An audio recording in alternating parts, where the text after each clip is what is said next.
Hi, my name is Ann Klaas. I am a patient with type 1 narcolepsy. I developed it when I was almost 18 in September 2001. Um, so I've had it for more than 22 years. My current doctor is Dr. Marcel Hungs. He's in St. Paul, Minnesota.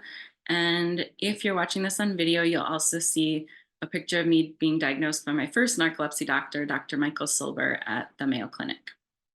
And I'm going to read And I Am, which is a story I wrote about my own personal experience with narcolepsy, developing it, being diagnosed, especially. And it does mostly focus on the sleep aspects of it, but I did want to point out that other symptoms have had as much of an effect on my life probably as the sleep has too. So, And I Am by Ann Klaas. I am Ann, and I am. I have a condition called narcolepsy that has made me sleep differently.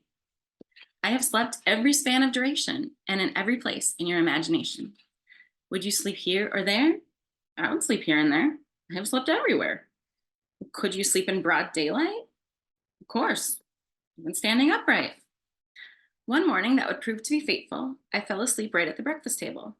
Into my cereal bowl, I fell face first, covered in milk, but not due to thirst. My last year of high school started all right until I started sleeping, not just at night. No matter how many alarms would beep, I could not wake up. I was in deep. I fell asleep at school in the middle of class. My doctor said, try to be more of an A- lass. I snoozed straight through the ACT. That was a waste of the test taking fee. The next doctor said I was depressed. Rather than dealing with life, I would rest. My parents did not think that was right. When she's not sleeping, she's full of delight. They were even more certain after Thanksgiving break. You see, I did not spend very much of it awake. I fell asleep skiing down a mountain in Colorado. Luckily, the only thing I crashed with was snow. A snowball fight that day, 4 boys versus me. I curled like a turtle to avoid a cold, snowy goatee. Belting and pelting turned into smashing and bashing. Even as snow was shoved down my back, mid-attack, I hit the sack. My parents, worried, not causing to finick, took me to the world-famous Mayo Clinic.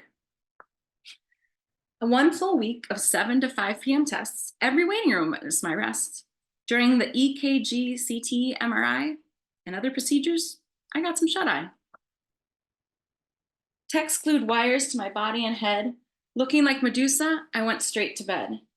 My parents were right. I was not depressed. My sleep test results had the doctors impressed.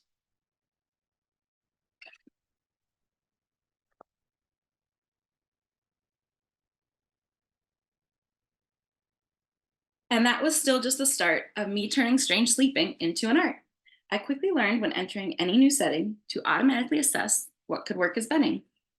Any chair, bench, ledge, floor, hallway, or surface I'd see, architectural features, concrete blocks, all worked for me. And if I was outside instead, I'd find a rock, stump, or tree to rest my head. Even standing at a rock concert, I went inert. I fell asleep sleeping on my then boyfriend's shirt.